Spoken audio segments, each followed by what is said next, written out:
Hi, Emily, Crystal, and I will be presenting on the country Tunisia. Um,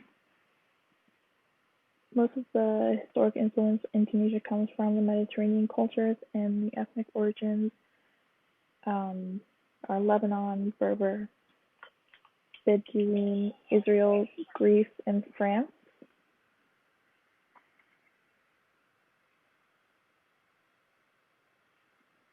Some general info about Tunisia would be that its official name would be Republic of Tunisia, and it's in the Mediterranean coast.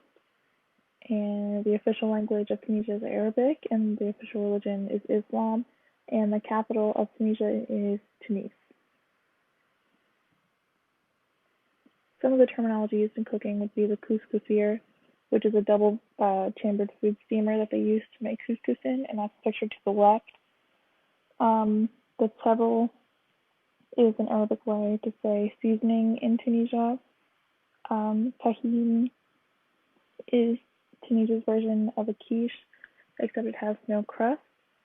A bamboulini is a sweet donut that they have there that they fry, and then torshi would be turnips marinated with lime juice.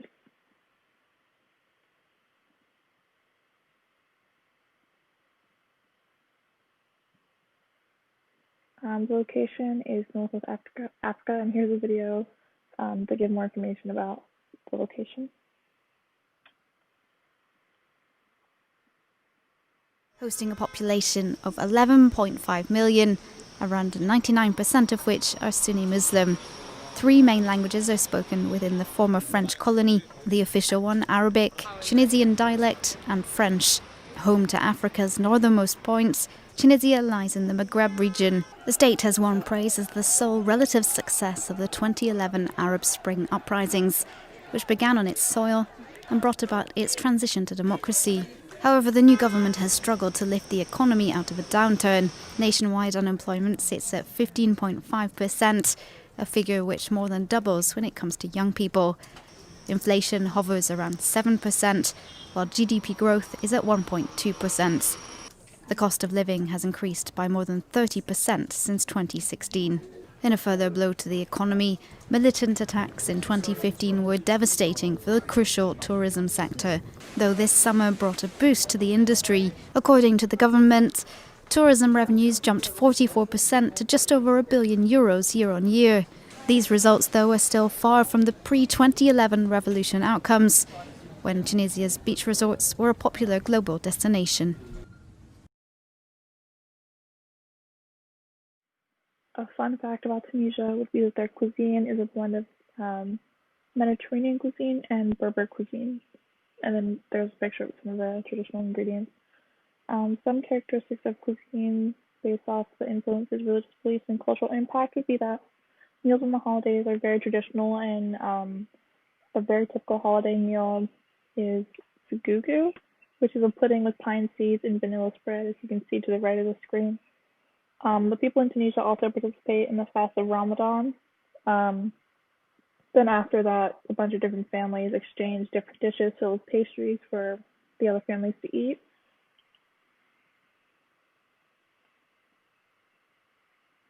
Some regional ingredients are wheat, um, and barley, and some vegetables include tomatoes, potatoes, um, and olives, and they grow dates, citrus.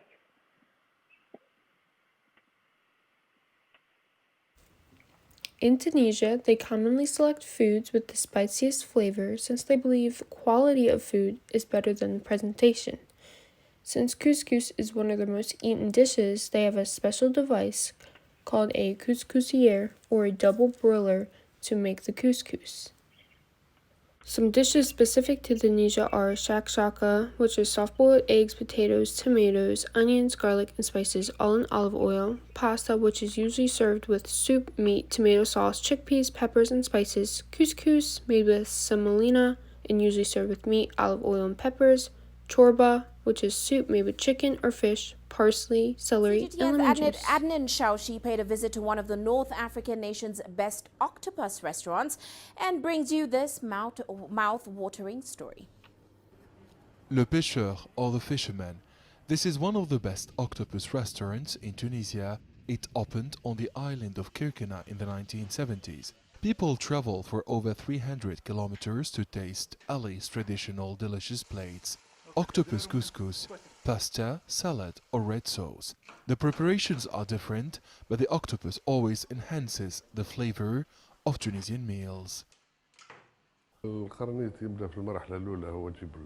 I always follow the same steps for cooking fresh octopus. Once the water is boiling hard, I place the octopus in the pot, cover and return to a boil. The cooking time will vary depending on the size. I never add salt. Braised octopus is ready to eat with, but I make dozens of different dishes I learned from my mother. Mohammed is a client who prefers boiled or deep-fried octopus. He believes in its health benefits. This food is a revered delicacy on the coast of Kirkena. During the octopus fishing season, I buy hundreds of kilograms that I store in my restaurant. I do not hesitate to close the door when I run out of octopus. I never buy it from fishermen who do not care about this species. The cook says the octopus populations are booming across the world, but they are declining due to heavy fishing pressure in our region. Octopus meat is a good source of iron, calcium, potassium, phosphorus and selenium. It is also rich in vitamin C, vitamin A as well as several B vitamins and omega-3 essential oils. It's my main food on this island.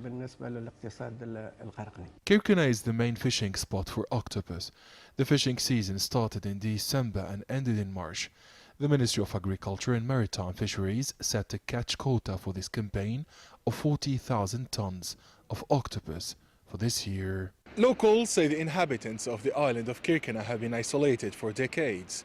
This is how they develop their own cuisine, which is often influenced by the ingredients that are available locally. Aden Shabashi, CGTN, Tunis.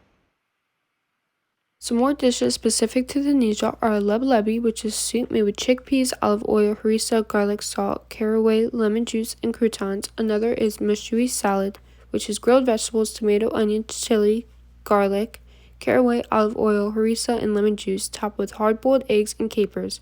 And the last one would be keftas, which is meatballs made with onion, parsley, and egg that are crushed before being fried. And then here's another YouTube video.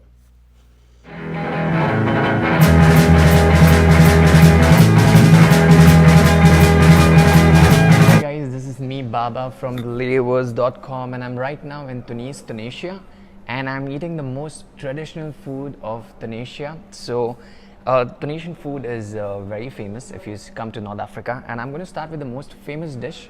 It is going to be here. This is couscous, if you see. Yep.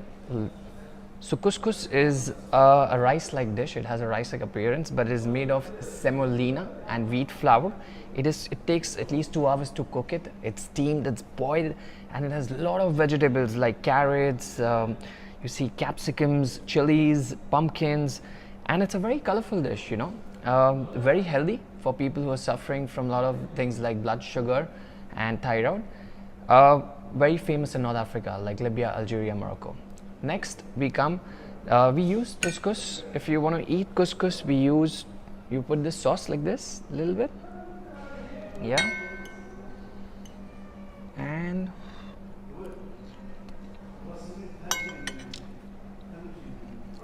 unbelievable.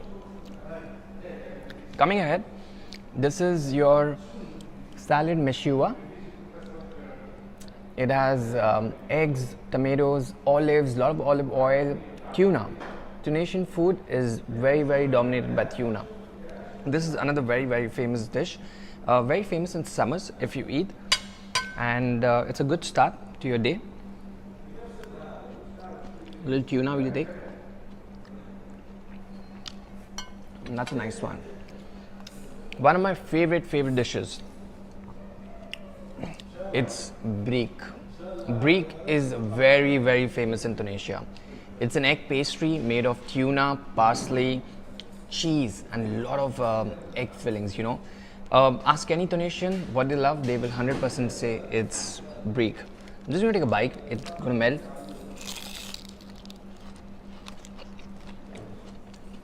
This is a must. You have to come here. It melts in your mouth, man. Briek. Tunis, nothing is complete without something called the sauce, which is harissa. This is the most delicious thing ever. Harissa sauce. You have to come to Tunis and have this. No dinner, no lunch is complete without that. And you can actually have that by putting on bread with some tuna and olives as well. But let's try to do that. Yeah, that's my favorite. And last but not the least, Tunisia is famous for rosé wine. So if you come here, have a glass of rosé, and that's how you finish it off. Amazing. So come to Tunisia and have the Tunisian food. It's one of the most famous cuisines in the world. And follow Layers. Much love. Bye-bye. Thank you. And that is the end of our presentation. Thanks for watching.